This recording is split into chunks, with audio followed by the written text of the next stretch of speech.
Hey, welcome to another episode of our weekly missions roundtable with your West Coast hub. As always, we have Miss Alli Hasrati. Alli, say hello. Hello.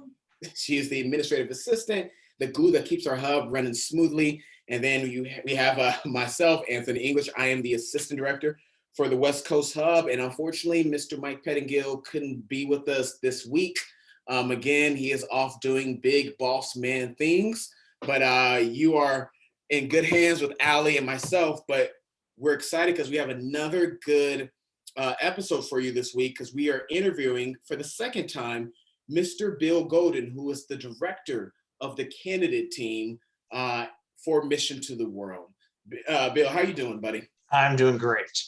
Thank you. Thanks for having me here. Of course. Thanks for being here. And guys, do me a favor. If you have been enjoying these videos, hit that subscribe button on YouTube so you can, and hit the bell notification so you get all the videos. We produce a lot of good missions content. If you're interested in global missions, look above. If you're watching on Facebook, the Get Started link, hit that. Someone in your region will reach out to you. If you're watching on YouTube, look in the description below. But with that being said, sit back, relax, get your favorite beverage, and enjoy this episode that we have for you with Mr. Bill Golden. Well, Bill, thank you again for joining us. A fun fact, Bill is in my weekly prayer group, so it has been a blessing to get to know him over the last few years working at MTW, and it's so cool that we get to do that every Friday morning. So Absolutely. I'd love if you'd share with us a little bit about your salvation story, how you came to know Jesus. Sure. Yeah.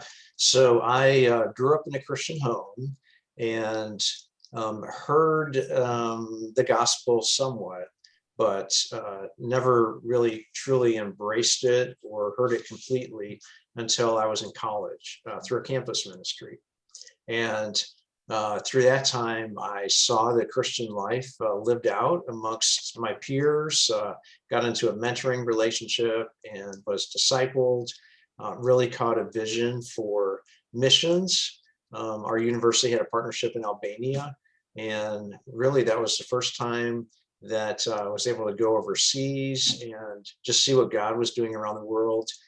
Through that time in college, God really gripped my heart and really showed me my need for Christ, and that I was part of his overall redemptive story as he entered in it and redeemed my own personal story, which has given me a passion to help others see where they are in God's redemptive plan. No, love that, brother. And so can you talk about kind of what is your role with Mission to the World? What do you do? You know, because I know people are watching, they're like, okay, what is the director of the candidate team? What does that entail? Can you explain for them kind of what that means? Sure. So our desire is to send people on the mission field who are ready as a basic statement.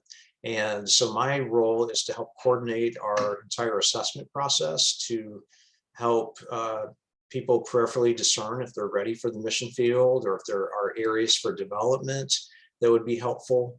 I also coordinate our leadership assessments. So as we're looking at promoting team leaders or regional directors, we have another assessment process that's a part of that. And then have people on my team who help connect our prospective missionaries with our fields and see if they're a good fit to serve with them. So just love having conversations with people who are interested in serving in missions, and just to walk alongside of them through that process.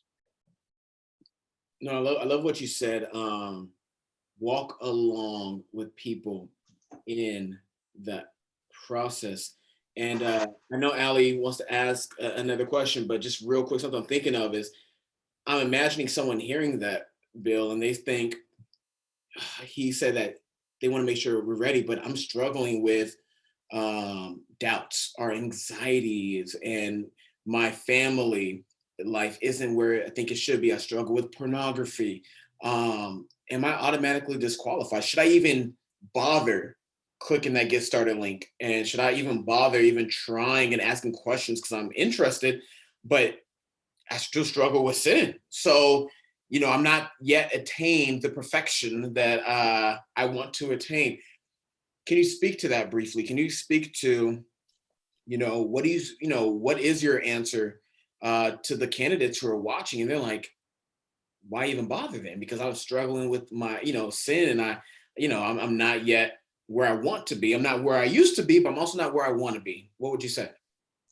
I would say you are in a good place if you recognize that you're a sinner and you need God's redemptive hand and grace in your life. And I would much rather send somebody to the mission field who knows that they're broken, as opposed to somebody who is broken but doesn't know it. And so I think it's encouraging that we can enter come alongside, as we were using that language, of people in God's redemptive story in their lives. And we're committed to helping point people to the church for mentoring or development, or coming alongside of them ourselves. Basically, we want to send people to the field who are in a good place to minister out of their brokenness. And that is part of the whole process of trying to determine or discern current readiness to serve. Preach. Oh my gosh, preach, brother. Go ahead. My bad. I just had to say it. Just we always minister out of our brokenness on this side That's of right. on the side of the grave. Like, we'll never not be broken in some area of our lives until we die and are glorified, until Christ returns, we're glorified. So sorry, you said that. I was like, there's never a moment where we don't minister. We can minister out of our healing and out of deliverance. Yes. But Yes. we're always still going to be ministering out of some form of brokenness, and God uses the broken vessels to leak and pour out the gospel. So Yeah, and sometimes we can enter into people's stories more effectively if we ourselves have gone through that same issue or been on the same journey. And so that's definitely something we keep in mind through this whole process. And we're not going to send people to the field if they're not yet ready. And so I think the process is robust enough where we encourage people to move forward and trust God and see what happens through this process. But whatever happens, hopefully people will gain greater insights into who they are, how God has created them, how they can use their gifts. Hopefully mentoring would be part of their journey. And hopefully people will end up on the mission field being able to share what God has done in their lives to others.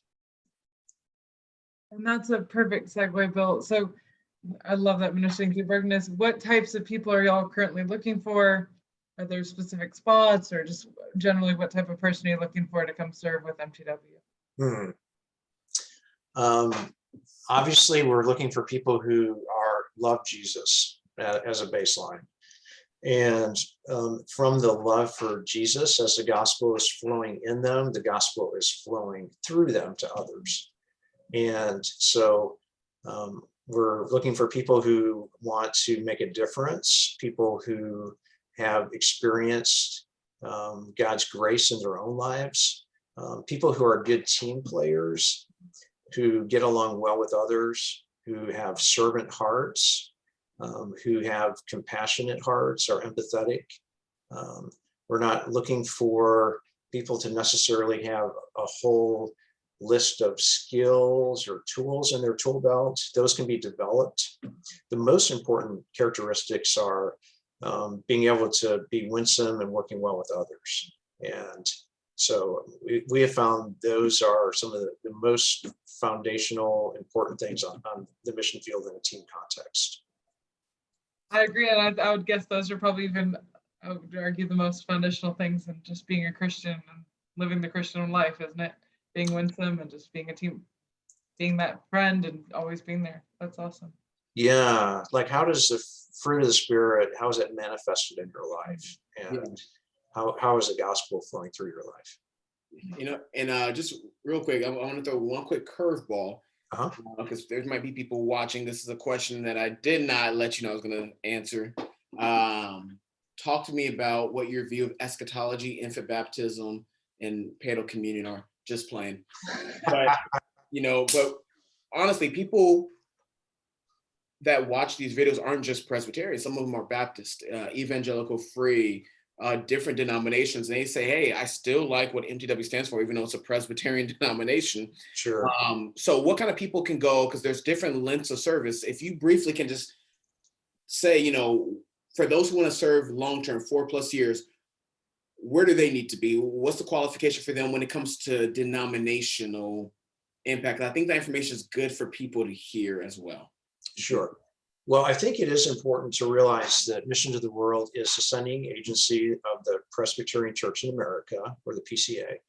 And our end goal is to plant Reformed and covenantal church planting movements. So just to unpack that a little bit, our end goal is to closely connect with the church, help equip others in the church, and see churches multiply and people to grow in their faith through the church, through a Reformed lens. So that's kind of our, that's who we are. So regardless of what program people might serve in, you need to know that that's kind of where we're going. So at a baseline. So we have people from all different evangelical denominations who work with us towards those goals. And however, if we have long-term missionaries who are wanting to serve for more than 4 years, we would want them to be affiliated with a Reformed denomination under the World Reformed Fellowship. And there's a website that explains which denominations are part of that. But if people are going in our other programs, we certainly want to make sure they're aware of who we are, that they're in alignment with who we are, and would encourage them to serve with us in capacity that they could. No, I appreciate it. And if you're watching, you're saying, okay, Reformed, covenantal, confessional, man, what are you talking about? What are y'all talking about? I would encourage you to read the Westminster Confession of Faith, the Westminster Larger Catechism, and the Westminster Shorter Catechism. You can find all three, I believe, in modern English versions, but I would read those and you'll see what does Reformed confessional Presbyterianism, what they believe, what we hold to, what we profess, and what kind of movements we're continuing to build worldwide. We don't beat people over the head with it, but we are very clear, transparent, and open about who we are and what the foundation of our missiology is. And that's the Word of God primarily. And then secondarily, not on the same level, but secondarily, the Reformed standards, which again are those 3 documents I just said. So keep that in mind. Take a look. If you have any questions, we would love to work with you through those as well. We would love to talk with you about that theology. But yeah, Alli, bring us home, my friend. Yeah, and just to interject really quickly, if I can, Alli. So also, if you just want a short synopsis of who we are, if you go on our website, there is a tab called About, and then right under that, it says who we are.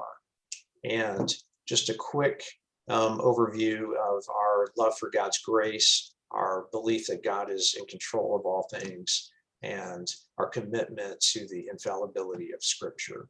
So that is who we are. I love it. I love it. And I know we mentioned it before. We've interviewed Bill previously in another video, and he goes step by step the process of the applicant's journey with MTW, which is super helpful if you're looking at this and thinking about applying. He just lays it out on what needs to take place and the order in which it happens. So it's very reassuring and a helpful resource that you can also find on our YouTube page. So thank you all so much for joining us. Thank you, Bill, so much for joining us. It's always a pleasure. If you're watching on YouTube, it's below, and Facebook, it's above, right, Anthony? I know. Right, you got it. You got it. Thank you all so much for joining us, and we will catch you guys next week. Yeah, thank you. Bye. Bye.